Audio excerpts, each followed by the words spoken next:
And we have liftoff. Thank you to everyone for being here today and welcome to this session. Bienvenidos todos a la sesión de hoy.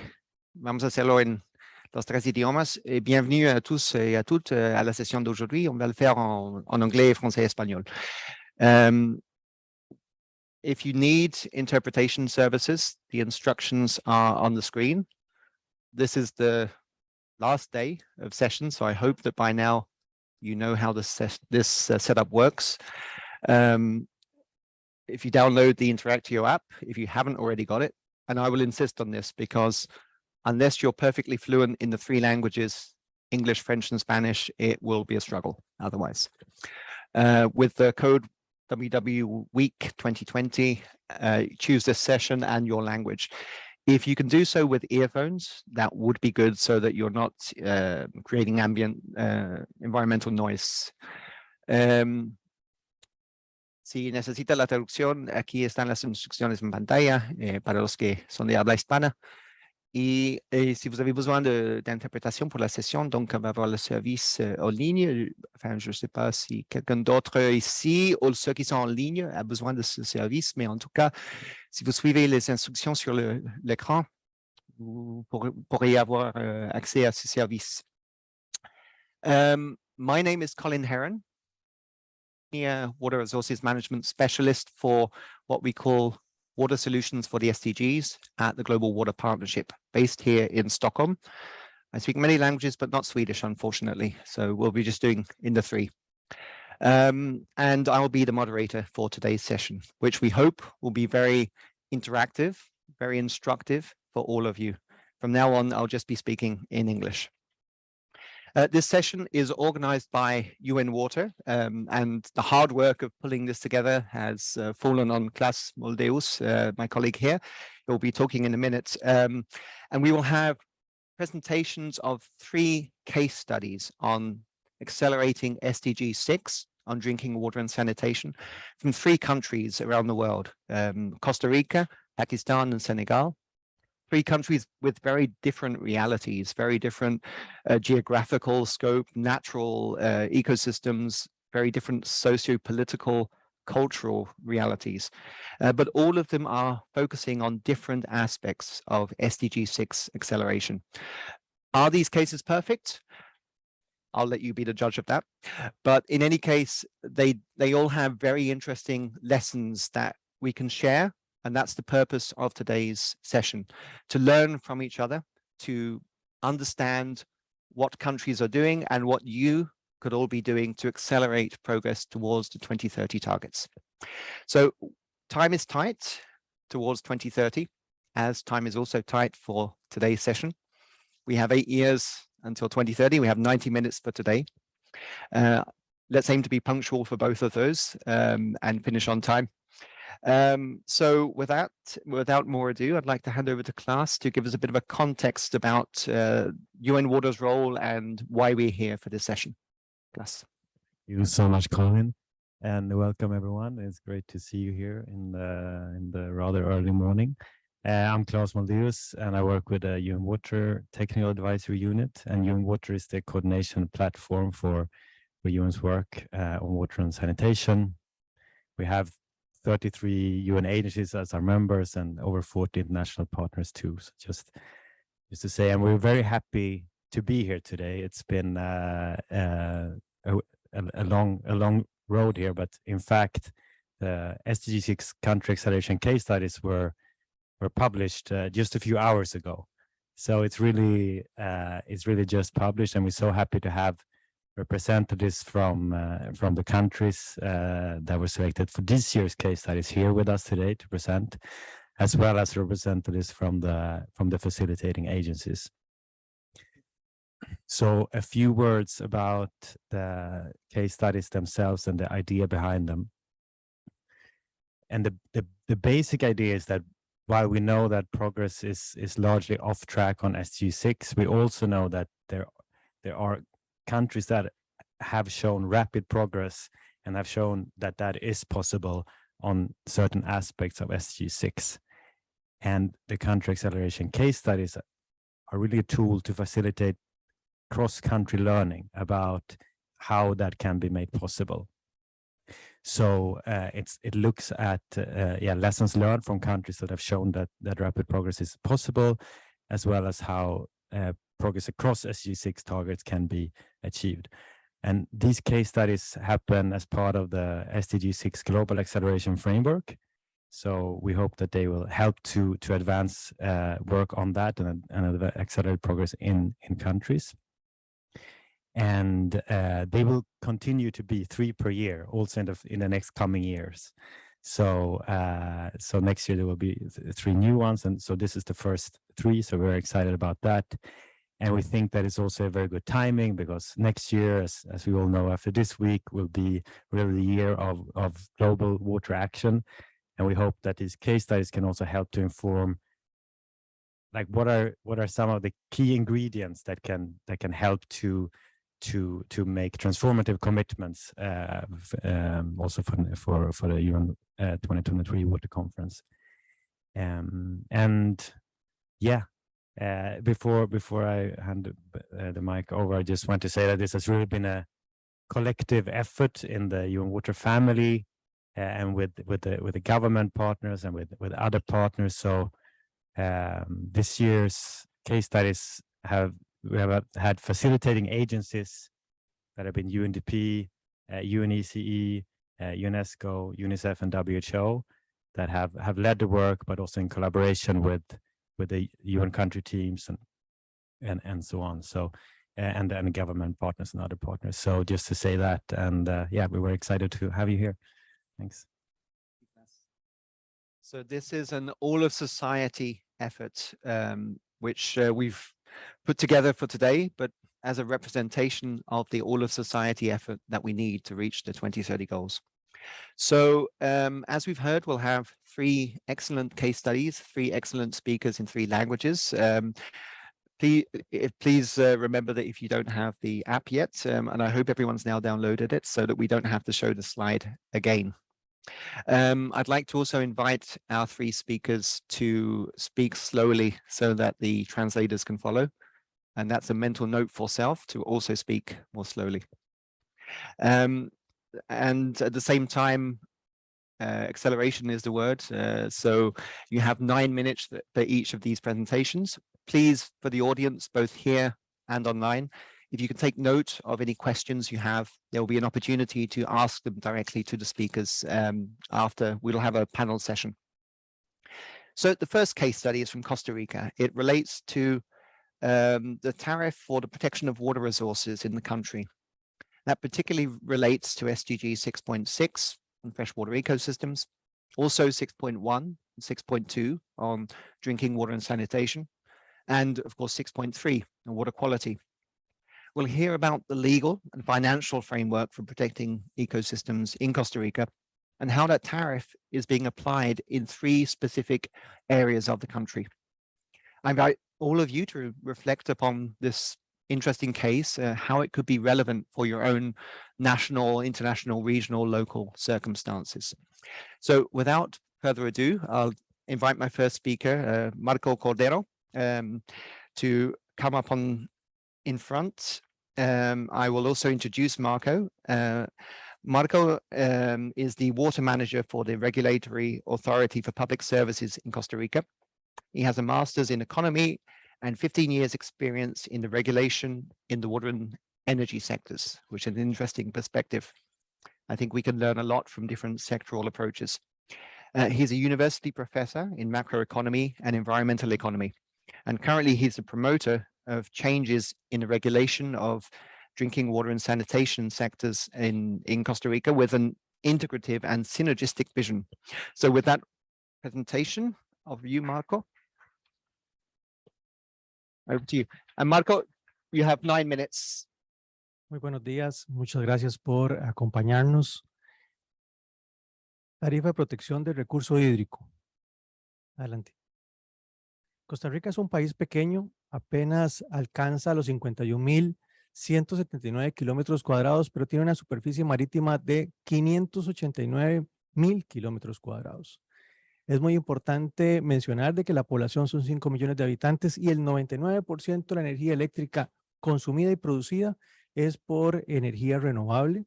Además, posee el 6% de la biodiversidad del planeta y el 60% de su territorio tiene cobertura forestal. El 25% tiene un territorio protegido y además el 98% de la población tiene acceso y disfruta de agua potable para consumo humano. Como parte de el marco legal, posee una normativa integradora institucional que le permite tener herramientas para la protección y la conservación del medio ambiente y que se ha propiciado en los últimos 30 años. Eso no quiere decir que no existan desafíos. Hoy tenemos problemas a nivel de gestión de residuos y contaminación de cuerpos de agua, presión en el crecimiento urbanístico, malas prácticas productivas específicamente intensivas en el consumo de agua, pero además de eso el uso de agroquímicos, agendas que contradicen las prácticas de conservación de la naturaleza y además un déficit fiscal que dificulta financieramente hablando la protección del ambiente y eventualmente la preservación de este. En este contexto que no es tan alentador, se pierde espacio frente a otras prioridades consideradas como urgentes, tendencias regresivas como prácticas extractivas, explotación intensiva de recursos naturales, como solución a las diferentes crisis, no solo económicas, sino social. Y aquí es donde toma importancia y relevancia la tarifa de protección del recurso hídrico. El 98% de la población recibe agua intradomiciliar, el 1,8% la recibe en el exterior de sus casas y el 0,4% recibe agua en pozos y nacientes sin protección. Adicionalmente, tenemos 4 prestadores de servicios. Uno es una empresa gubernamental que posee el 51% del mercado, una empresa público-privada que posee el 5% del mercado, las municipalidades o gobiernos locales que atienden el 13,8% del mercado y lo más importante tenemos acueductos comunales o rurales que tienen el 30% del mercado. La tarifa de protección del recurso hídrico, primero, le permite a las diferentes comunidades o acueductos comunales disponer de recursos adicionales para invertir en la sostenibilidad, disponibilidad y la calidad del agua, recuperación y protección de zonas de recarga acuífera, entornos ecosistémicos y a la adaptación al cambio climático.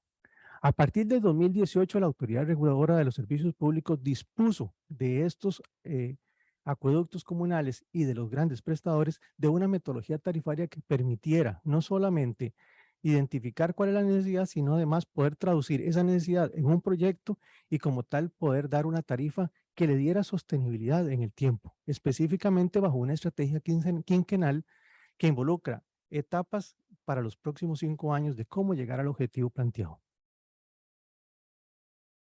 Okay. Dichos proyectos están enfocados y aquí vamos a explicar 3 de los que se han hecho. Específicamente, el primero tiene que ver con la empresa gubernamental, la cual ha estado protegiendo toda esta área, lo que llamamos la cuenca hidrográfica subterránea de la parte del río Barranca y la subcuenca del río La Paz en Alajuela. No solamente se está protegiendo el área con servicios ambientales, el pago específico de servicios ambientales, sino además que se ha estado integrando a todas las asadas o eventualmente a los acueductos comunales para poder tener una visión de conjunto. Y los usuarios actualmente pagan 20 centavos de dólar por metro cúbico consumido de agua.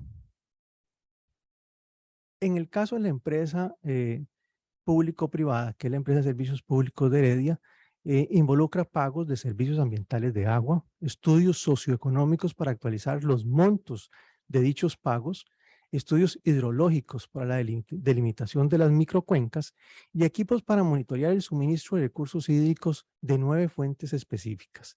En la actualidad pagan 4 centavos de dólar por metro cúbico de agua. Sin embargo, es la empresa que más años ha aplicado este instrumento, aproximadamente 20 años. Y tenemos el caso, el último caso que pudimos tarifar, que fue en este año, que es la asada o el acueducto comunal del Río Blanco de Limón, la cual presentó un plan de estudio hidrogeológico de la subcuenca del Río Blanco en Limón, el pago de servicios ecosistémicos en terrenos privados y el programa educativo El agua es vida para Río Blanco. Los usuarios, que son relativamente pocos porque son acueductos comunales, están pagando aproximadamente 20 centavos de dólar por metro cúbico consumido. Hallazgos y desafíos. Bueno, tenemos muchos. El contexto de la crisis económica dificulta la aceptación de nuevas tarifas. Cualquier aumento tarifario para los usuarios es significativo, a pesar de que los montos son pequeños. Urge una comunicación cercana y sensibilización por parte no solamente del prestador, sino también de los diferentes usuarios, porque no todos están comprometidos o no todos tienen la misma visión de lo que es importante en términos del recurso y de la vida que este recurso dispone. El impacto económico aún muy bajo, pero impacta la protección y específicamente es alto, y la RECEP desarrolla mecanismos y herramientas para facilitar la elaboración de solicitudes. Aquí lo que hemos promovido es unas guías didácticas que le permiten a las diferentes comunidades que no todas tienen el mismo nivel de desarrollo, poder entender qué es un problema desde el punto de vista del recurso hídrico, cómo trasladarlo a un perfil de proyecto. Después, ese perfil de proyecto en conjunto con la ARECEP y las ONGs, poder traducirlo en lo que es un costeo y por último, en una tarifa. Y que esta tarifa le permita la sostenibilidad por los próximos 5 años para que ellos puedan disponer de los recursos para compra de terrenos o eventualmente para los estudios necesarios para determinar cuáles son las zonas de recarga y sobre todo tomar la decisión de cómo se pueden proteger estas zonas de recarga, si se pueden comprar en conjunto con el Estado o eventualmente las organizaciones comunales las pueden comprar de manera individual, ¿verdad? Y eso es un proceso que no termina, eventualmente es infinito porque constantemente va evolucionando de acuerdo con el cambio climático y las condiciones ambientales del país. Como parte de los diferentes hallazgos para cumplir con el objetivo de la ODS 6, bueno, tenemos brechas como la eliminación sostenible de aguas residuales y la contaminación de cuerpos de agua. A raíz de eso, la autoridad reguladora recién aprobó una política regulatoria de acceso al agua potable y saneamiento, en donde está evidenciando que el saneamiento no es algo específico de una comunidad, sino que es de todo el país. Y entonces, de manera solidaria, todo el país va a invertir en saneamiento, porque eso no solamente va a permitir eliminar los cuerpos de agua residual, sino que además va a disponer de bosques, de ríos, de comunidades, incluso de mares, con un ambiente más limpio. Y eventualmente eso va a permitir que los usuarios se puedan disfrutar de las riquezas ambientales que dispone el país, pero a la vez que podamos tener un índice de salud lo mejor posible. Y a raíz de eso, entonces, estamos provocando un salto o eventualmente estamos propiciando que esa brecha en saneamiento, que es muy importante para el país, se vaya cortando y podamos ir generando mejores índices de cobertura. Muchísimas gracias. Muy amable.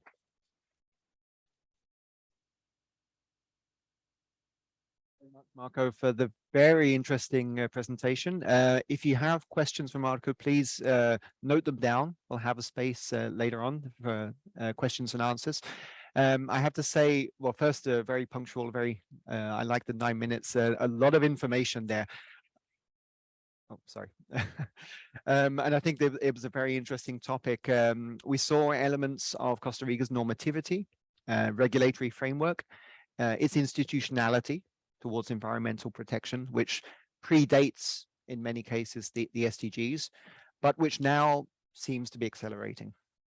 Is it perfect? I would say possibly not yet, but it's a very good starting point. You could ask, is the tariff the right one? Should it be mandatory rather than voluntary? Probably we could discuss that. It's a scheme that in any case shows great potential and is helping the country to accelerate. And I believe it could be replicated within the country, but also elsewhere. And it shows the value of long-term political stability and high-level commitment which at multiple levels, which I think are key factors that I hope we will come back to in the other presentations. I also want to highlight the links between SDG 6 and health, which are very important, as Marco mentioned, but also one other key factor, which is solidarity within the country, and that is to be applauded. So thank you very much, Marco. Okay. So, okay, thank you. The second case study we will see today is from Pakistan and focuses on how the country has accelerated hand washing with soap, related in particular to SDG 6.2.1. This is a great example of how a very targeted initiative has really benefited from a huge amount of high-level support, again, as well as, I have to say, the efforts to fight against COVID-19 provided a very useful reference point. Is promoting hand washing a challenge in your country? If so, then of course you can learn from this presentation. I just want to also spare a moment to think of the people of Pakistan that have recently suffered from such tragic flooding. The loss of life and livelihoods, I think, is something that we should really have the people of Pakistan in our hearts right now, and our thoughts are with them. It also shows that while a country can really accelerate progress towards one particular target under SDG 6, the bigger challenge obviously also needs to be attended. I'd now like to turn to the presenter of our second case study, Hashim Khan from GIZ, Pakistan. Hashim is the country coordinator for sanitation for millions at GIZ, Pakistan, GIZ being the German Agency for International Cooperation. Hashim has been working for over 17 years in this role, including more than 12 years in senior management positions within NGOs, INGOs, and international development agencies, serving rural, urban communities. He has management and development experience of large-scale programs with multifunctional teams, and his sectoral expertise includes water and sanitation, of course, but also refugees and migration, health, education, livelihood, youth participation, and emergency response, which is very good to see the intersectoriality of how the hand washing challenge is being approached. So Hashim, with that, I'd like to invite you to take the floor. Your 9 minutes start now. Thank you very much. Thank you very much. And I'll try to be as good as in terms of time efficiency. The next case study, as explained, is from Pakistan, that, for example, in the last few years, how Pakistan accelerated to achieving hand washing targets and hand washing. There has been considerable achievement, especially with regard to SDG 6. Just a brief presentation overview that the overall situation of wash in Pakistan, and then some key achievements regarding hand hygiene, some challenges and some opportunities. So this is just a brief snapshot of the presentation. Pakistan, unlike some of the other, it's a huge country. It's the 6th largest populated country in the world. We are a country of almost 210 million people. And you can see that 66% lives in rural areas. And then, for example, when we talk about wash, hand hygiene, it used to be a federal subject, but in 2010, due to a legal amendment, so it devolved to provinces. And we are administratively governed by 4 provinces. So if you see some of these indicators, like under 5 mortality rate per 1,000 live birth is 74. And same for infant mortality, which is 62. And if we see the overall stunting, the child stunting, it's at 38%. So these are some of the numbers which are not very encouraging, I would say. Okay, the overall wash situation is that more than 90% of Pakistan's wash and livelihood rely on the Indus River basin. For example, we have this Indus River, which is centuries old, and 90% of the population to at least basic water service, and at least 60% of people have access to basic sanitation in rural areas, and almost 80% in the urban areas. And soap increased considerably, I must say, to 74% in rural areas and 90% in the urban areas if we compare the statistics from 2017 until now. These are some of the numbers you can see from 2015. So how we improved our hand washing situation from 64% to 90%, and the source is basically the GMP 2020, that how we regularly collect data when it comes to SDG 6, especially SDG 6.1 and 6.2. So these are some of the numbers. How we did it, for example, what was the enabling environment that was created in Pakistan? We had a high-level political buy-in, of course. It's not possible without a high-level political buy-in. Our Prime Minister, 5 years ago, started this Clean Green Pakistan movement, which you can see on the right. It has 5 pillars. So hand hygiene was one of the important pillars out of those 5 pillars. And then besides political commitment, it led to increased funding from donors because there was that political buy-in, and partners also supported the government initiative. So hand hygiene is already embedded in the country's specific programming. So when it comes from that political level, so all the country specific programming, sectoral strategies, so it was one of the important component in all those, like Pakistan approach to total sanitation and the famous 3-star approach. A strategic national roadmap and regional costed implementation plans to promote hand washing with soap. This whole initiative led by Ministry of Climate Change, and which clearly outlines the strategy and steps for implementation so we are also one of the first countries to get approved the hand washing roadmap.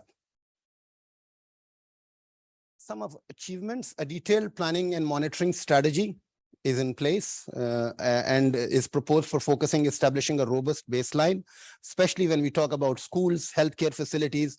It was also emphasized just now that, for example, SDG 6 has a very close connection with health, because that's why we emphasize that the importance of health facilities in the overall hand hygiene is important. Acknowledging the complexity of promote personal and often intimate behaviors, such as hand washing with soap, how behavior was transformed in this overall situation. And then the issue of soap availability at all times is also taken into account, especially when it comes to planning and response. There are approximately 600 factories in Pakistan who produce soap, and 450 in the unorganized sector and 50 in the organized sector. As we all know that we had a pandemic in the last 3 years, so that pandemic and the importance of hand washing was also emphasized.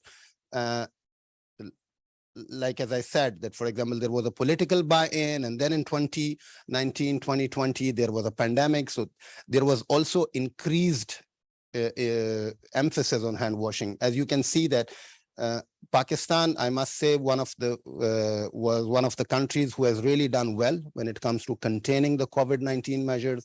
And because of these measures, which were already started. So when we say that ensuring COVID-19 behaviors are sustained beyond the pandemic, because that habit and behavior change was developed, capacity building of sanitary and frontline workers who have had the capacity to experience the promotion, and also the behavior change initiatives in the pandemic. Accelerated use of digital media, because technology is also was used. We are in the age of 2021, 2022, so that also helped us. So that momentum which was created during COVID-19 is currently garnered to roll out hand hygiene and some of the other hygiene programs. Sustainable inclusive programming at scale. So that is also one of the important elements, that hand washing is integrated in all existing, in future provincial and communal climate change programs, policy and technical guidance to government and partners through recently revised behavior change strategy. So aims to ensure, so one is that, as I said, that we have WASH is devolved into provinces federally. So now the next step is that we have reached a level that we have to decentralize it to provinces and create policies and strategies to achieve those measures. Okay, some of the challenges, like it was also mentioned in Costa Rica presentation, that non-sustainable living in this, for example, as I said, the Indus River, unavailability of water, and especially for any WASH programming, availability of water, especially in the water scarce countries like Pakistan, is still a challenge. So all this whole debate of climate change, and then water scarcity due to inexorable changing climate, temperature fluctuations, and all these, like we have seen in the recent flood as well. And then one of the important achievements is the hand hygiene for all roadmap, which we have, which I mentioned, that Pakistan is one of the countries which we have approved. Provincial costed implementation plans will require. So the next step is the provincial plans, which will follow. And effective implementation of all these plans also heavily rely on the provincial buy-in. As I said, it comes from the top. So now we have to decentralize our approaches to the provinces. Some of the other challenges, like cost and availability of soap, like 66% of respondents indicated that soap was considered expensive for their families, and working with local producers, and then sustaining partnerships have been forged, especially with the private sector. These days, we have been also seeing in this World Water Week, a lot of talk has been done that how we can form partnerships with the private sector, because on one hand, we have governments, and then if we see the SDG targets and the allocation of resources by each country, so that looks in some of these SDGs difficult. So private sector has to come in, join hands. And I hope I'm doing well in terms of time. 1 minute, okay. Ensuring continuous availability of soap, especially in public institutions, when I say that hand washing stations in open spaces, and then constant supply of water. Next. Some of the opportunities, the Clean Green Pakistan initiative, which was Prime Minister's initiative, this shows government commitment, and the hand washing momentum, which was created in the COVID-19. So that as becoming a norm in the community. So this is one of our success story. The hand hygiene for all roadmap was adopted by government, and seeing is the first country to launch the roadmap, and plus, as I said, public-private partnership. In order to conclude that the hand hygiene for all initiative was easily adopted by the government of Pakistan because it fits well with many pre-existing national WASH policies. So this was something new. There was already an enabling environment when it comes to the country's existing national strategies. So, and then the sector looks forward to more funding from both government and donors, especially in order to, like the roadmap and everything, the overall policy situation is there. So now it is the time to get some additional funding in order to roll it out for a country like Pakistan, as I mentioned, which is 6th largest in the world. Thank you very much.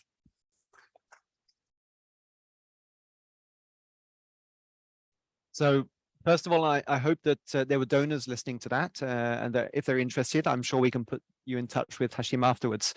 I have to say that the figures related to Pakistan's hand hygiene are impressive. They actually show that political will can translate into tangible progress towards the SDG targets, which is an important message for all the decision makers listening in. And as we know, hand washing is the first line of defense against several diseases. So again, the link between water and health is very clear.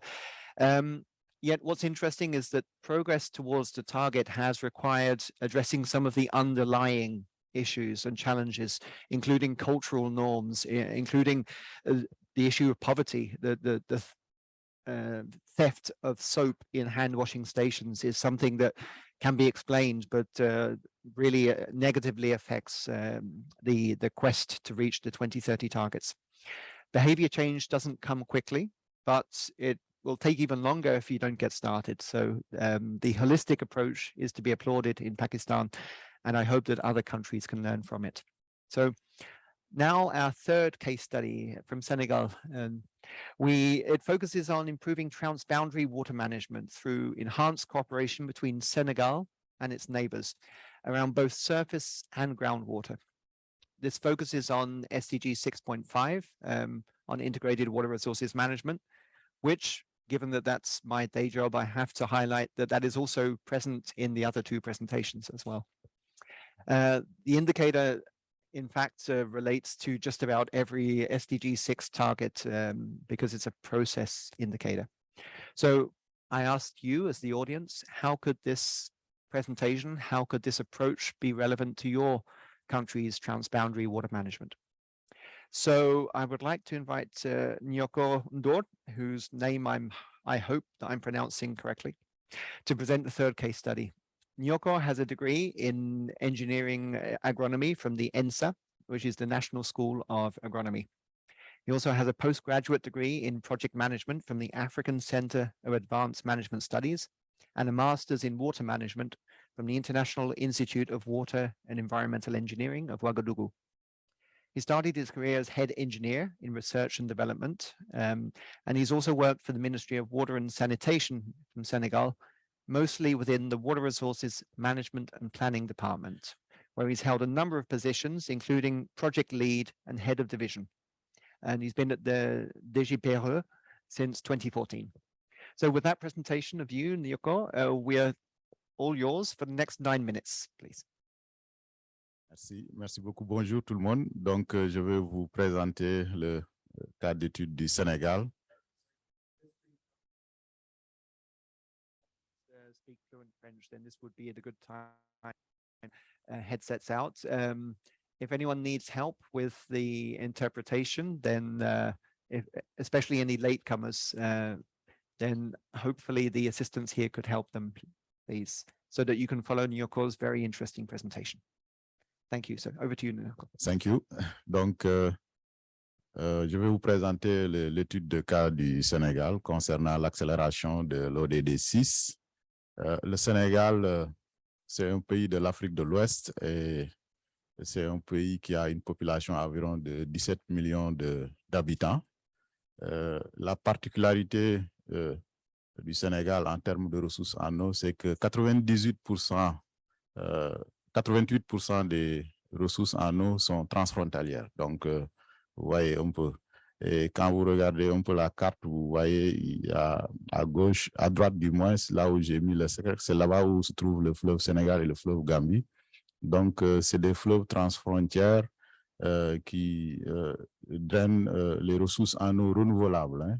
Donc, les eaux de surface, c'est à peu près 90% avec un volume moyen de 36,87 milliards. Donc, vous voyez, donc on utilise, s'il est conseillé d'utiliser plus les eaux renouvelables et la plupart de nos eaux renouvelables sont transfrontières.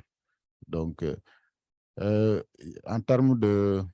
Nous avons également un cadre politique, juridique, institutionnel que vous voyez ici avec des lois. On a une loi sur l'eau, loi sur l'environnement, de l'assainissement et un code forestier qui sont des cadres qui régissent un peu la gestion des ressources en eau. L'application de ces textes, néanmoins, demande une certaine cohérence.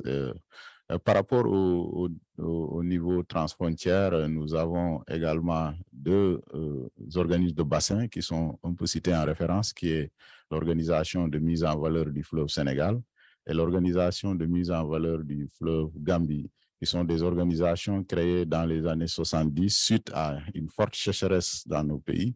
Et nos dirigeants ont jugé nécessaire vraiment d'organiser une gestion durable au niveau de ces cours d'eau transfrontières. Allez-y. En termes de réalisation et l'accélération et principaux enseignements, comme je le disais tout à l'heure, nous avons des cadres de gestion transfrontière qui est un cadre habilitant pour gérer ces ressources transfrontières. C'est parce que la plupart de notre utilisation des ressources en eau renouvelables proviennent de ces ressources transfrontières. Donc, c'est pourquoi le Sénégal fait partie avec les pays riverains, des premiers pays à mettre ce cadre pour que on puisse gérer cette ressource et le valoriser pour le développement socio-économique de nos pays. Allez-y. L'autre cas, c'est le bassin aquifère sénégalo-mauritanien qui est considéré ici comme déclencheur de la coopération en termes de gestion holistique de nos ressources transfrontières. Au-delà de ces eaux de surface où on a déjà des cadres avec l'OMVS, l'OMVG, nous avons enclenché la coopération au niveau du bassin aquifère sénégalo-mauritanien, qui est un cas pratiquement unique. Et le bassin s'étend sur une superficie à peu près de 331 000 km², dont 100% au niveau de la Gambie, 37% Guinée-Bissau, 14% à la Mauritanie et 84% pour le Sénégal. Vous voyez. Donc, pour nous, le bassin est très important en termes de gestion intégrée et transfrontière en vue d'une gestion durable de cette ressource également qui permet d'alimenter une bonne partie de nos populations en termes d'eau potable. Et nous avons fait des avancées extraordinaires en ce qui concerne cette coopération, ce dialogue au niveau de ce bassin, parce que nous avons élaboré un projet de coopération transfrontière et ce projet est validé par les 4 ministres des pays avec une déclaration ministérielle. Donc, comme vous le voyez au niveau de la photo, et les 4 ministres ont en 2021 signé cette déclaration et ce qui nous permet d'avancer sur la coopération au niveau de ce bassin aquifère sénégalo-mauritanien. Allez-y. Le Sénégal applique également une approche intégrée de suivi de l'ODD 6. Nous avons eu l'avantage d'être également pays pilote dès le début des années 2015-2016 et nous avons eu à travailler de façon intégrée avec l'ensemble des acteurs au niveau Sénégal pour vraiment travailler sur les ODD. Et dans le cadre de ce travail, nous avons eu un enseignement en suivant l'indicateur 652, qui est l'indicateur sur la coopération. On se disait, voilà, nous, on est très en avance sur la coopération, donc pour l'indicateur 652, on n'aurait pas de problème. Mais lorsqu'on a fait l'exercice, on s'est rendu compte que, voilà, on n'a pas une très bonne moyenne, on n'a pas 100%. Pourquoi? Parce que, comme je le disais tout à l'heure, on a une ressource en eau transfrontière qui est cet aquifère bassin sénégalo-mauritanien qui n'a pas un arrangement institutionnel. Et ce qui nous a davantage motivé, c'était pas la seule motivation, mais ce qui nous a davantage motivé à aller vers une coopération au niveau de ce bassin. Et vous verrez que si on met en place une coopération au sein du bassin aquifère sénégalo-mauritanien, on aura 100% pour cet indicateur avant 2030. Donc, vous voyez, donc c'est vraiment un effet d'accélérateur. Allez-y pour l'aquifère. Au-delà de ça, comme vous le savez, on a un dialogue au niveau des eaux transfrontières et on a enclenché pour l'aquifère transfrontière la seule ressource transfrontière qui nous reste. Et ce dialogue s'est traduit également au niveau national parce que, vous savez, les bassins, ils ont des affluents, donc c'est intégré. Et ça également, ça renforce l'indicateur 651 qui est l'agir. Donc, au niveau national, nous renforçons la concertation pour essayer de consolider la paix autour des eaux, identifier également les compteurs périodiques ensemble en vue de trouver des solutions pour l'intérêt des populations. Donc, il y a des schémas directeurs qui sont en cours d'élaboration avec des comités qu'on est en train d'installer. Allez-y. Mais tout ça, c'est soutenu par un fort engagement politique et des efforts soutenus et constants pour l'hydrodiplomatie. Le Sénégal est souvent cité, on est engagé et présent dans plusieurs panels mondiaux dans le domaine de l'eau et la paix. On a adhéré à la Convention la protection de l'utilisation des cours d'eau transfrontières des lacs. On a des initiatives sénégalaises qui s'inscrivent dans l'agenda du Conseil de sécurité de l'eau. Auparavant, nous sommes le premier pays qui a mis la thématique eau, paix et sécurité au Conseil de sécurité. Donc, et récemment, nous venons d'organiser le Forum mondial de l'eau qui a pour thème également eau, paix, sécurité, et ce qui montre un fort engagement au niveau hydrodiplomatique, au niveau politique, qui permet de s'engager sur une coopération transfrontière. Bon, je vais vous présenter enfin les opportunités, mais les défis ne manquent pas. Nous avons des défis de changement climatique. Je pense qu'en introduction, on parlait tout à l'heure des inondations. Au Sénégal aussi, on a connu des inondations. Il y a les problèmes de changement climatique. Il y a des problèmes également de réforme institutionnelle à faire aboutir et à faire marcher. Donc, tout ça, c'est des défis que nous avons. Mais j'ai mis ici l'accent sur les opportunités également, parce que l'idée, c'est d'arriver à atteindre les ODD. Et voilà un peu certaines opportunités qui sont en cours, qui permettent de les atteindre rapidement. Donc, en plus de ce que je viens de présenter. Donc, je l'ai dit tout à l'heure, le Sénégal est membre des organes de bassin. Nous avons également un système de suivi-évaluation du plan d'action de gestion intégré des ressources en eau, appuyé par GWP d'ailleurs. Voilà. Et ça permet également de renforcer ces indicateurs liés à la gestion intégrée des ressources en eau, en vue d'avoir un cadre pour atteindre d'autres indicateurs. On est en train également de finaliser un programme d'investissement du secteur de l'eau et de l'assainissement, et qui permet également d'atteindre les indicateurs d'accès à l'eau. Donc, ce programme va être bientôt validé et mis en œuvre. Bon, comme je l'ai dit tantôt également, nous sommes parmi les pays qui ont un mécanisme de suivi de l'ODD 6. La déclaration commune des ministres autour de l'aquifère bassin sénégalo-mauritanien également nous donne confiance à aller de l'avant pour mettre en place une coopération autour de cet aquifère qui regorge beaucoup d'eau, et le Sénégal utilise beaucoup d'eau souterraine. Donc, il y a l'existence et l'engagement d'organismes internationaux et conventions sur l'eau offrant une opportunité pratique. Voilà, et le cadre d'accélération également sur lequel nous sommes engagés, qui appuie également notre cadre au niveau national. Merci, voilà un peu ce que je voulais partager avec vous. Merci beaucoup. Merci, Nyoko. So many countries like Senegal do share their water resources with their neighbors, but there is a surprising lack of agreement sometimes around their management, especially on groundwater, which is the unseen that we've heard a lot about this week. What's great to see in this case is how the SDGs and the Convention on the Protection and Use of Transboundary Watercourses and International Lakes have provided a framework which has allowed Senegal to measure and increase motivation and political will towards acceleration, with very tangible results on SDG 6.5.2.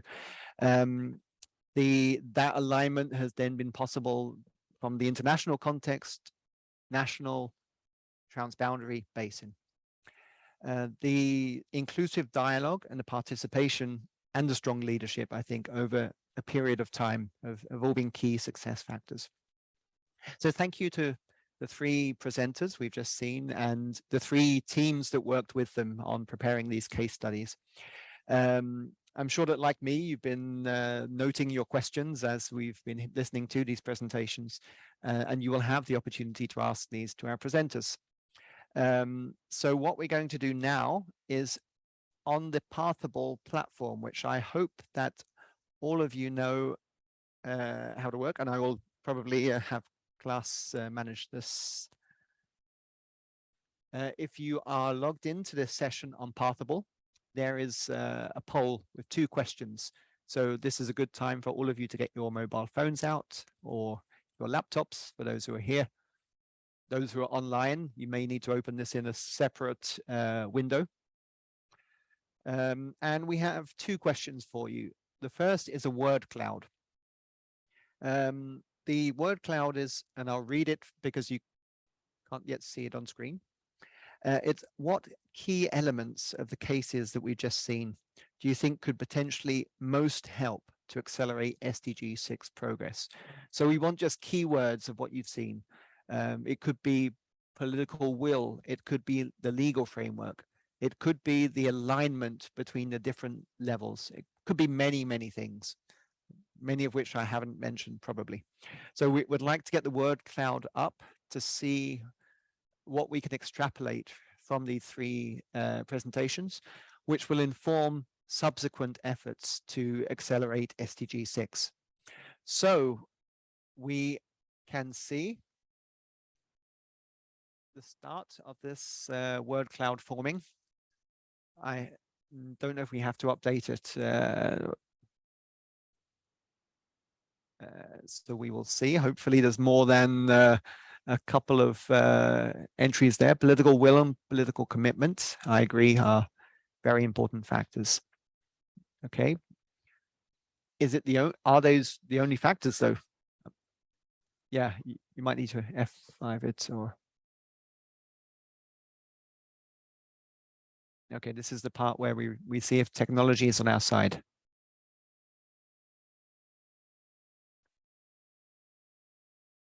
Oh, wonderful. Okay, so we are seeing engagement. This is interesting because we have multiple languages, of course. The regulation, the funding, of course, is one of the other accelerators of the global acceleration framework. The participation as well, I think very important. None of this is done by a single stakeholder. Now I'm trying to piece the pieces together. This is an interesting puzzle you've put up on screen. Thank you. I think, the commitment and context specific, which is an interesting one. Yes, there are elements of cases in Costa Rica, Senegal, Pakistan, which are very specific to those three countries. But I do hope that there are also elements that can be shared, that can be translated into the specific context of the audience for today's session.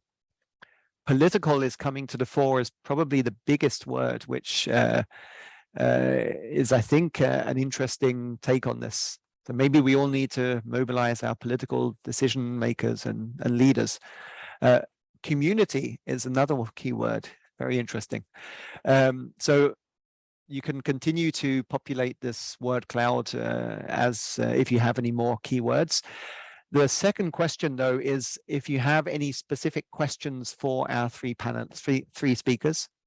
And if you do, then you can put them in the Pathable platform.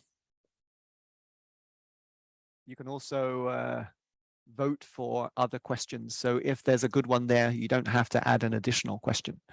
We will also try to take the questions in the chat box as much as possible. So while I'm letting you all work on the technology, I'd like to invite our panel up on in front here. Our panel will be the three presenters. So I'd like to invite Marco, Hashim, and Yoko to accompany us, please, on stage. We'd also like to invite two of the United Nations agencies that have been supporting this effort. In particular, Marianne Schellen, whose name I should know how to pronounce better than that. Schellen, yes. Apologies for that. I got all of the ones right apart from the Swedish name, would you believe? And Sonia Koppel from UNECE, who I will introduce as well. If you'd like to take a seat, there are 5 seats and there are 5 of you, so we should be okay. Okay, I'm going to first introduce Dr. Marianne Schellen. Therefore, she is the Senior Water Advisor at UNDP, the United Nations Development Programme. Marianne works globally with advocacy on water and supports water-related endeavours at the country level through UNDP country offices. And Sonia, in the middle, is the Secretary of the Water Convention at the United Nations Economic Commission for Europe, UNECE, and co-secretary to the UNECE WHO Europe Protocol on Water and Health. She's worked for more than 10 years in the Secretariat, coordinating the activities on climate change adaptation, which, by the way, I would like to mention was also present in the presentations, although we didn't comment on it before. And before working at UNECE, she was with UNEP in Nairobi and has studied in Budapest, Stuttgart, Bordeaux, and Manchester. interesting, eclectic collection of places. So the first question I'd like to ask the panel, and I'll give the 5 of you the opportunity to react from left to right, is, are there any cross-cutting lessons learned or drivers of acceleration that you could identify from the diverse set of cases about how acceleration of SDG 6 could be made possible? And for example, could linking to the SDG 6 global acceleration framework and the other areas of it, which are financing, data and information, capacity development, innovation, and governance, could that help generate even further progress? So I'd like to ask Nyoko first, if you have a microphone somewhere. Okay, hiding here. Nyoko, if you'd like to answer that question in a couple of minutes, please. In English or French, then? Yeah. In French, probably. Yes, thank you, but my English is very bad. Allow me to speak in French. Yeah. Ok, merci beaucoup. En fait, comme vous l'avez dit, hein, moi, je pense que par rapport à la question, la volonté politique est très importante pour atteindre et accélérer les ODD. Il faudrait un engagement de tous les acteurs, un engagement des dirigeants pour renforcer un peu les outils en vue d'aller vers les autres. Par exemple, au Sénégal, le fait d'avoir ces organisations au niveau transfrontière pendant l'époque de la sécheresse a permis vraiment de gérer durablement cette ressource et de le valoriser. Nous avions mis en place des barrages, nous avions mis en place beaucoup de programmes qui permettent de renforcer le développement socio-économique de la zone et ça induit également au niveau de ces pays l'atteinte des différentes ODD, parce qu'il y a plusieurs ODD, hein, donc au-delà de l'ODD 6, il y a d'autres ODD. Donc, c'est vraiment une des clés, hein, c'est un effet déclencheur. Et la volonté politique, ce n'est pas seulement au niveau des dirigeants, mais également des acteurs qui sont autour de ces espaces territoriaux qu'on appelle souvent des territoires d'eau. Donc, voilà un peu une première réflexion, une première contribution par rapport à la question. Merci. If you can pass the mic to Sonia, please. Sonia, same question for you. Thank you very much, and good morning, everybody. So I would say, following on what Nyoko has just said, certainly political will is, mobilizing political willingness is crucial. And we have seen this, in my view, in all 3 case studies. But the question is how to do it, how to get political will. And this would be very nice to hear from other speakers and also from you in the room, maybe. And one way, I believe, is to actually use, as it was said a bit by Nyoko, to use the opportunities, in this case, also unfortunately, the opportunities of the drought, which happened in the early 60s and 70s, which led to transboundary cooperation, because the political leaders had a high-level vision that it's better to address such a catastrophe at regional level. And I really hope that our current political leaders will also see the current crisis we have on drought, on floods everywhere in such a way, rather than only looking at their national and local situation. But I think another reason and way to mobilize political willingness are really the SDGs, and because they were adopted at highest level, and the indicators which do measure progress. And as one of the custodian agencies, UNCTs, we have seen how this is really we have a custodian agency with UNESCO on SDG indicator 6.5.2, and we can really see how in several basins around the world the reporting process has led to the countries starting actions, talking to their neighboring countries in order to improve their indicator on SDG 6.5.2, and even those countries which already were more advanced, and because some of them were really, like Senegal, and not only Senegal, were really surprised to see that their value was not 100%. So Sweden and Norway, for example, talked about how to improve further their trans-body water cooperation based on the SDG 6.5.2 indicator result. And I think this also requires, and this to me is, however, one other element, that we also need leadership, but not only at highest political level, also at like middle political level, like director level or other, and recognition that one is not perfect, that actually, because we also can see some countries who try to not recognize that, who try even to improve their indicator somehow, but rather it's good to use this reporting process as an occasion to further look at how to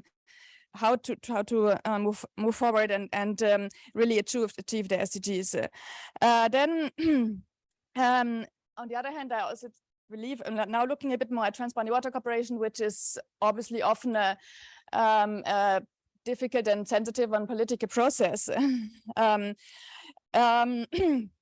It is here, so on the one hand, it's crucial to empower the countries to lead the process, but also here I would say that the role of the United Nations comes in order to bring in the other countries. So for example, when Senegal in 2018 indeed gave to us and also to Geneva Water Hub the request for help on this on establishing a process of cooperation on the Senegal-Mauritanian Aquifer Basin, we then approached the other countries in order to come on board at ministerial level, and they took some time, but finally they were ready to also join the process.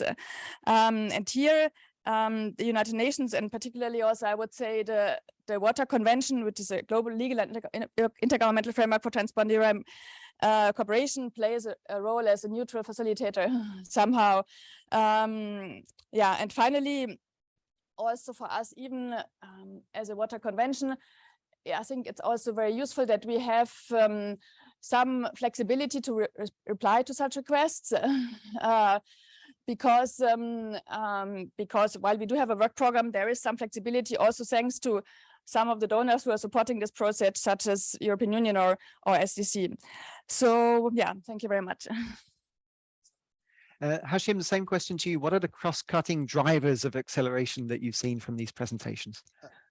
Like the other two colleagues said, and we have seen it in the poll also, that political will is coming as one of the most important things, but it was also rightly mentioned that how to generate that political will. I would say that political will also needs a enabling environment. For example, in the context of Pakistan, like WASH is not a new topic. For example, there is a lot of intervention by the UN, by the civil society, by NGOs. So that was going on for the last many years. And then when the political buy-in came, so that made the difference, because one thing which is very important, I would say, is that the role of civil society in mobilizing the communities and in mobilizing, for example, the end beneficiaries, that is something which needs to be appreciated. And especially the, so all that once done, and then it is coupled by the political will, that's where the impact is created. So thank you. That response. Marianne, over to you. Thank you. Yeah, so I think the one thing that all three case studies presented was like that there was an enabling framework, and maybe not, but that's of course always work in progress, but that regulatory framework was a foundation for all the achievements around. So I think that's very critical. And also the political will, of course, and leadership has been mentioned. And I would like to emphasize what I think is the most important trait of leadership, and that is the ability to make others grow. A true leader is somebody who makes others grow. So that's why, and how can countries actually make the people in their countries grow? And the tools that governments have is it's the legislative and regulatory frameworks.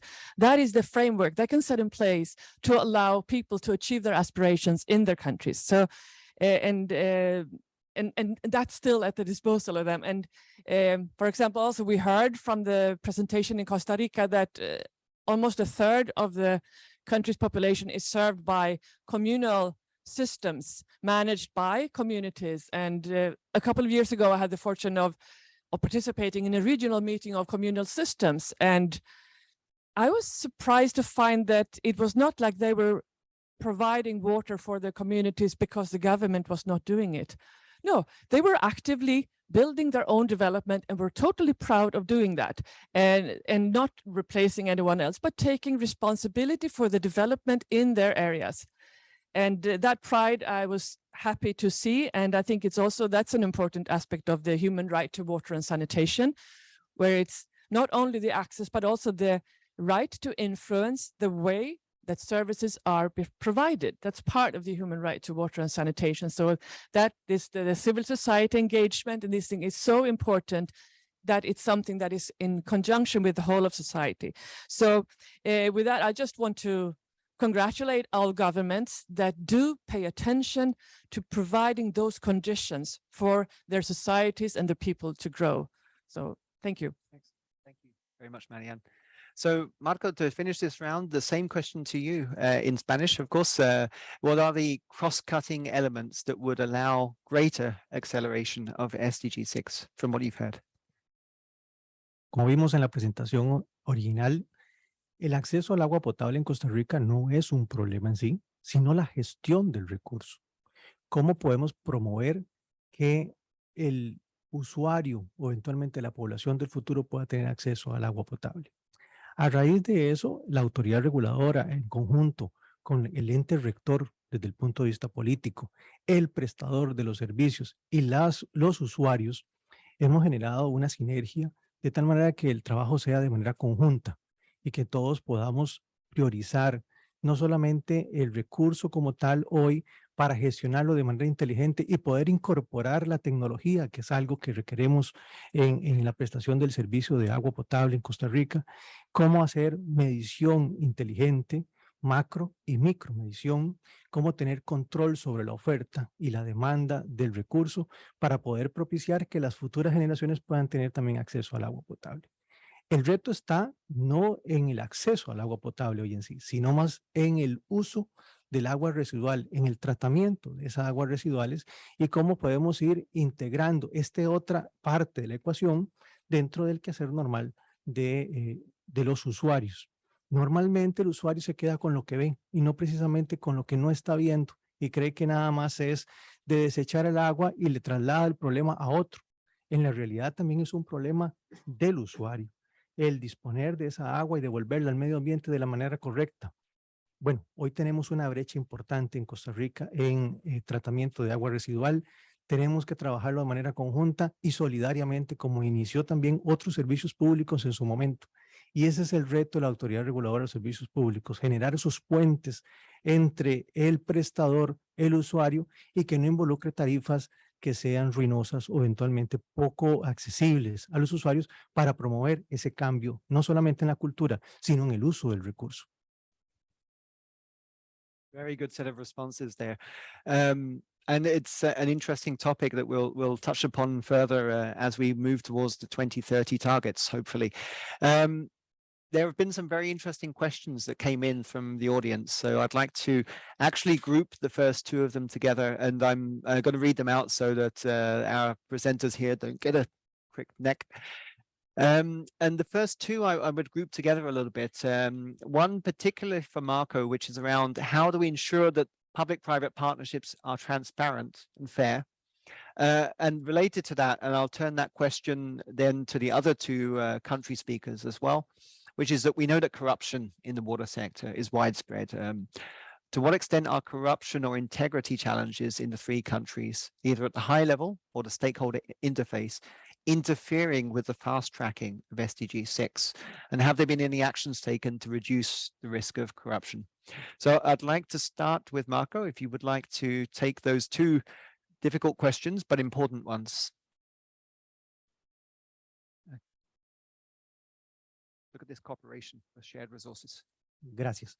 Bueno, como inicialmente la regulación es transversal, o sea, el sector de agua está regulado desde el momento en que se capta el agua hasta el momento en que se distribuye la misma. Todas esas etapas están reguladas por la Autoridad Reguladora de los Servicios Públicos, excepto cierto grupo de prestadores que son los gobiernos locales o municipalidades que tienen eventualmente una ley marco que los cobija. Esto ha permitido eventualmente que la participación de los privados no sea tan clara. Eventualmente lo que existen son organizaciones privadas que prestan un servicio público y entonces como tal se tienen que comportar bajo la lógica de un prestador público con una regulación, con un reglamento de prestación de servicio público y de calidad y eventualmente también con una serie de condiciones que hacen que esa relación o esa participación, ¿verdad?, no permita la privatización del recurso y eventualmente también el uso indebido del mismo. A tal punto que podamos entonces dar trazabilidad de las diferentes fuentes de agua que son eventualmente del Estado y que nada más se concesionan, se da un permiso o cierta habilitación al prestador y que le permite entonces poder explotar ese recurso de una manera, de manera adecuada. No significa que no tengamos prestadores, en este caso informales.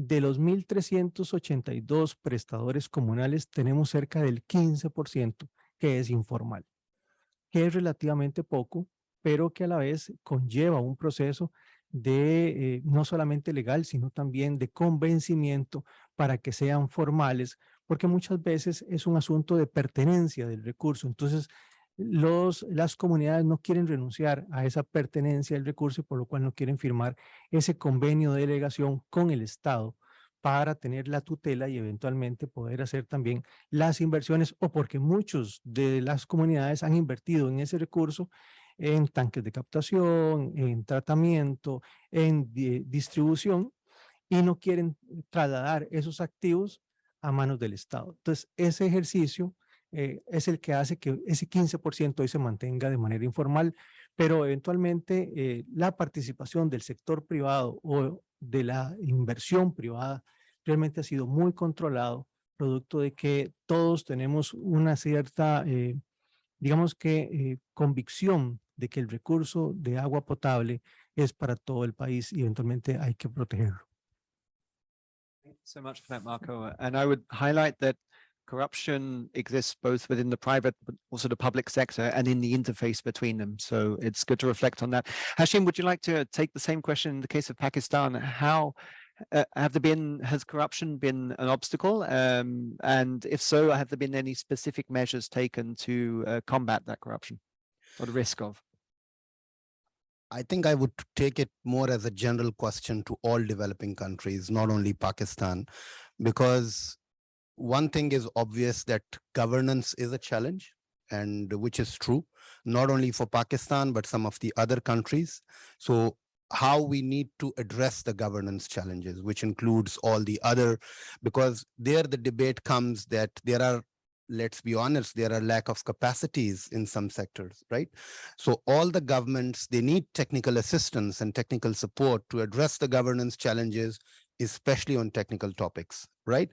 We have seen, for example, in some of, I would say in South Asia or particularly about Pakistan, that if there was a particular intervention when it comes to capacity development, technical support for the government. So these challenges have been addressed, and there has been transparencies in different sectors, which we have witnessed. There are, for example, nationwide programs which have produced results. And so I would say that, as you have also said, corruption is not, it's generally a question globally, and especially it needs to be addressed with a lens of capacity development and technical support. Same question for Nyoko, en français, si vous voulez. So has the issue of corruption surfaced related to this particular topic of transboundary water management? And if so, what measures have been taken to reduce that risk? Merci beaucoup. Bon, comme l'a dit tout à l'heure Achim, c'est un problème de gouvernance souvent qu'on voit dans beaucoup de pays. Et bon, par rapport au contexte du Sénégal, nous avons entrepris des réformes institutionnelles qui permettent non seulement de renforcer les institutions publiques, mais d'intégrer les opérateurs privés.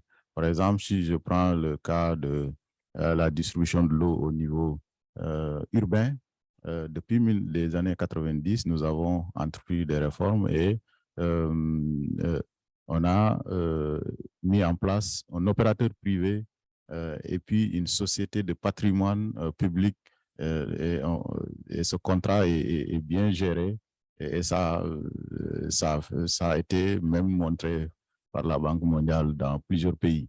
Et c'est le même système que nous avons entamé dans les années 2010 pour l'hydraulique rurale, c'est-à-dire au niveau rural.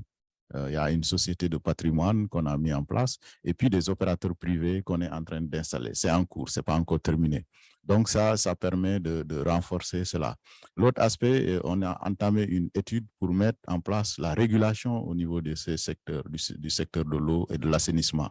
Et tout ça, c'est des instruments qu'il faut mettre en place pour renforcer et prévenir la corruption, renforcer la gouvernance, mais également renforcer le partenariat public-privé, parce qu'actuellement, il y a le privé qui a fortement intégré le secteur de l'eau potable, et voilà, et ça permet de renforcer également l'accès au niveau des communautés. Merci. If you could pass it to, well, actually, the next question I'd like to take is for Hashim. There's one here, which is around that you concluded that hand hygiene is effectively carried out in Pakistani households. The question is, has this result been measured empirically, and what's the proof of the effectiveness? So in other words, the SDG 6.2.1 indicator, how reliable and truthful do you believe it to be? I think it's a good question.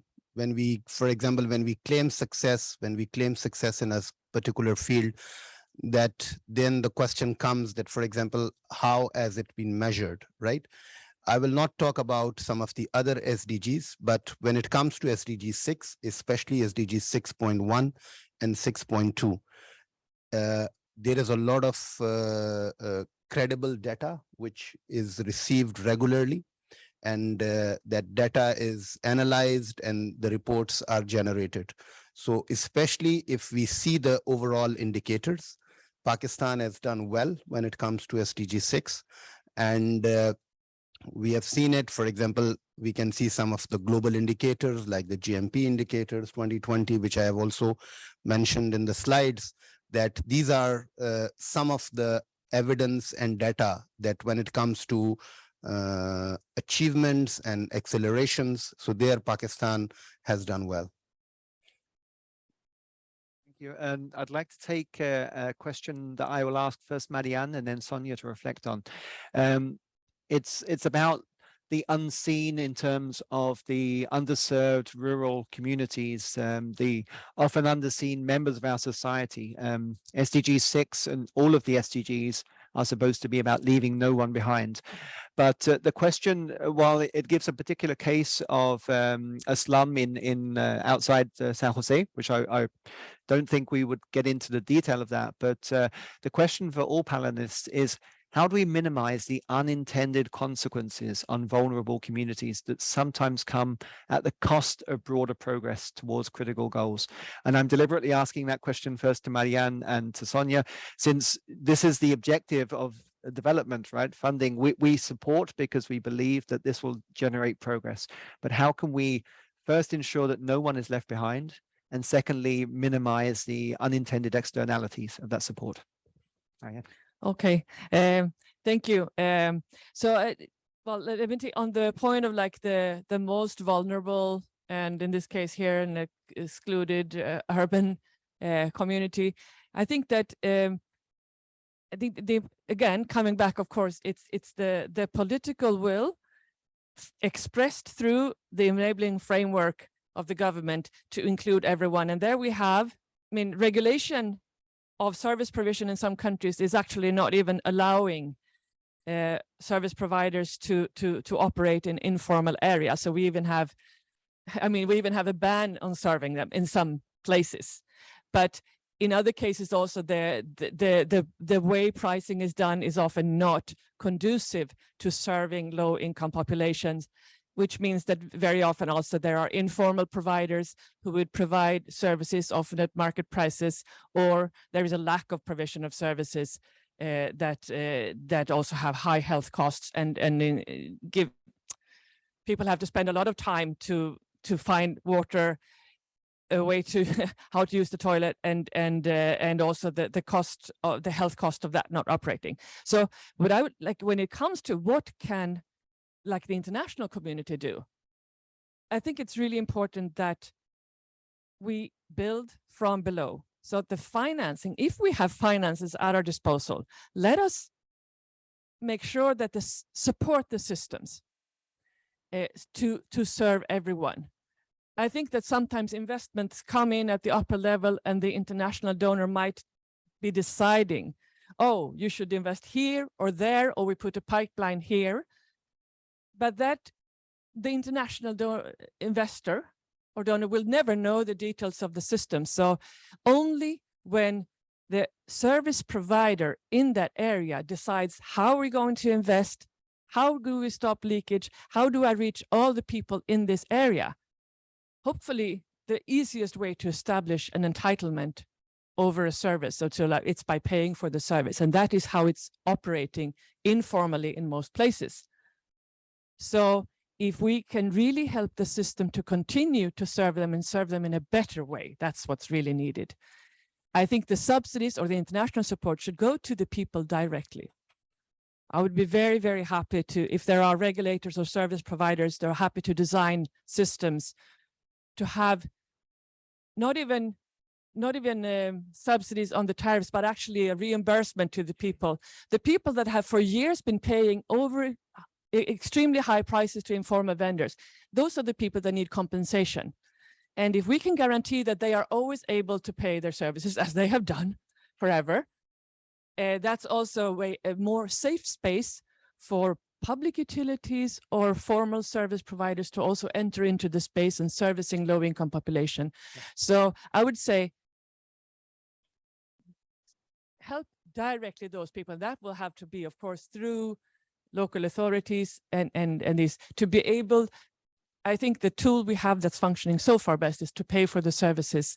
And then we have the regulatory framework that enables also the providers to reach those areas, also with solid waste removal, all those services that are needed. I wish we would work less in silos, but have whole areas supported to create better living environments. And we can do it, of course, if we target our support. And there are very good examples of that as well. And that highlights also the need for one of the other accelerators of the SDG 6 Global Acceleration Framework, which is innovation. Innovation in how we go about service provision is an important aspect. It's not just a technological innovation. So the same question to you, Sonia. To wrap us up, this will actually be the last answer, so not to put any pressure on you. Yes, how do we ensure that we don't leave people behind, especially when supporting through international cooperation and development? I think it would be interesting to hear also from the three case study presenters this question. So I will be very brief, and I hope we can still hear from them. So I think in transboundary cooperation, indeed, so far a lot has been happening with governments, but more and more we are seeing the importance of including also civil society and local communities. On the one hand,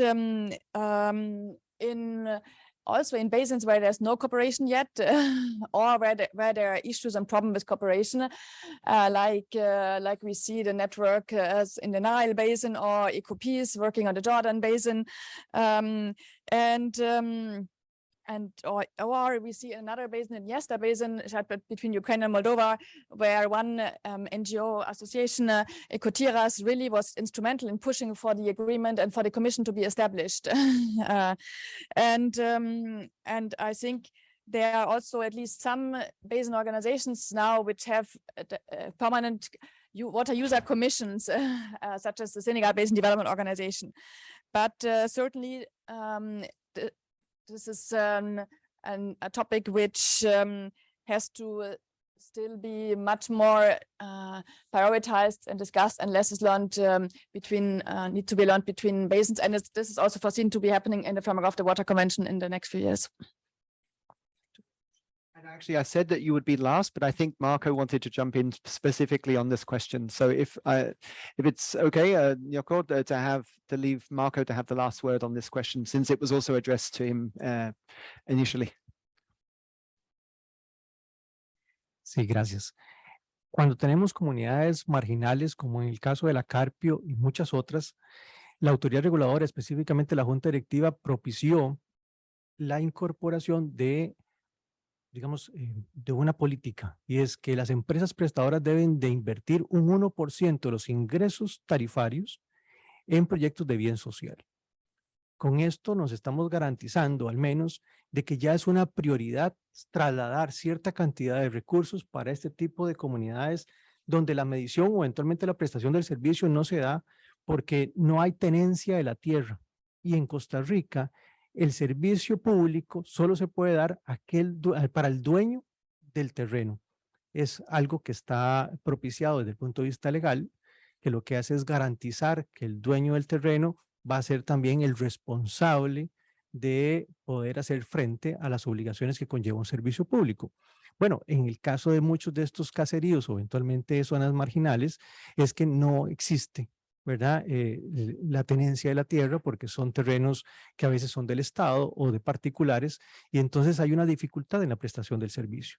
Bueno, para poder ir rompiendo esa barrera, se ha propiciado este mecanismo de trasladar un 1% de los ingresos de la empresa regulada o el prestador público a proyectos de bien social y entonces orientar inversiones en esta línea para promover el acceso al agua potable, también al saneamiento, y por otro lado también ir disminuyendo la incidencia, ¿verdad?, que tienen ellos en salud, en la parte socioeconómica, y poder promover un mayor desarrollo. And having said that you were last, I was again lying, but now this time will be the last comment. A brief one, please, from Nyoko. Oui, c'est par rapport à la coopération transfrontière. Hein. Je pense que peut-être il serait bien aussi de donner l'exemple que nous avons pour vraiment une meilleure gouvernance et une transparence également, et l'implication du secteur privé. Là-bas aussi, comme je l'ai dit au niveau national, il y a le secteur privé qui est présent pour gérer souvent les ouvrages et ainsi de suite. Mais ce qui est important à savoir, c'est la mise en place de comités avec l'ensemble des acteurs pour regarder également ce que l'organisation fait et donner leur contribution. Donc, il y a des comités qui sont mis en place et qui permettent de renforcer cette transparence et cette gouvernance. Merci. Thank you, Nyoko. And I have to say thank you to our excellent panel. Please, a round of applause for the 5 of you. So after such amazing input over the last 117 minutes, is it? 127 minutes. It's my difficult task to wrap up this session. First of all, I want to say that the 3 case studies from Costa Rica, from Pakistan and Senegal are now available on the QR codes that you can see on the screen behind you for the presenters. The ones from Senegal is in French and English, from Costa Rica in English and Spanish, and Pakistan only in English. They were launched today. In fact, they are being launched at this session, so they are hot off the press. So please be among the first to download them. And we hope that this exchange today will have given you all some interesting elements that will allow you to go back after the World Water Week to your respective home countries and really be agents of change to boost acceleration towards SDG 6. The learning that we've seen today is just a start. We will repeat this exercise annually until 2030, so we can highlight different targets, different ways of accelerating, and hopefully we will see how the first case studies have benefited future countries that have learned from these great examples that we've seen today. I just want to highlight a few keywords. We've learned about political leadership, which is by essence top-down, but also the importance of civil society mobilizing that political leadership. So no matter where your leadership role lies, you can have an impact. The enabling environment is obviously extraordinarily important. The fact that must allow participation in both a top-down and bottom-up manner, including flexible investments. I think that is one of the key aspects. And can I just say, as someone who works on integrated water resources management, it was highlighted that if you don't manage your resource, then you cannot achieve any of the SDG 6 targets, or I would argue any SDG target beyond SDG 6. This exercise is just beginning. None of the cases are perfect that we've seen, but none of the countries that we live in are perfect. So let's do the best we can as society to really try to use the SDG framework as an opportunity, as a springboard to meet the 2030 targets. It's been my pleasure to moderate this session. I would like to thank the excellent speakers and all of the teams that were involved in the preparation of the case studies. I'd also like to thank the audience today, which has been very engaged, both here in person and online. And finally, congratulate you for this, for being here and for being witnesses to the launch of these first 3 case studies on SDG 6 acceleration. So thank you very much. And last but not least, thank you to Klaus for pulling this together, who really, he is the mastermind behind this. Thank you. And we finished on time.